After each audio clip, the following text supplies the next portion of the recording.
എടി ഞാനേ കാർഷിക ഒരു പ്രൊഫഷണലായിട്ട് എടുത്താലോ എന്ന് ആലോചിക്കാം. അതാകുമ്പോ ഈ പച്ചപ്പും ഊഷ്മളതയും പ്രകൃതി രമണീയമായിട്ട്. പക്ഷെ കാശാണ് പ്രശ്നം. കാശ് എന്ത് പ്രശ്നം? പുറത്തു പോയി ജോലി ചെയ്യാലോ. കൃഷിക്കാരനാട്ടാ. ആ അപ്പൊ ഒന്നും അറിയുന്നില്ലേ, അൽബേനിയയില് ഫാമേഴ്സിന് സ്ലോട്ട് ഓപ്പൺ ആയിട്ടുണ്ട്. ഫ്രീ അക്കോമഡേഷൻ, നല്ല സാലറി.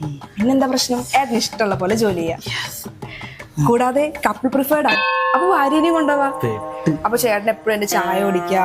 പിന്നെ കോൾഡ് കോഫി എന്നെ മിസ് ചെയ്യൂല അല്ലേ? പോവാല്ലേ? നമുക്കിപ്പോ തന്നെ ആംസ്റ്റർഡിലേക്ക് വിളിക്കാം.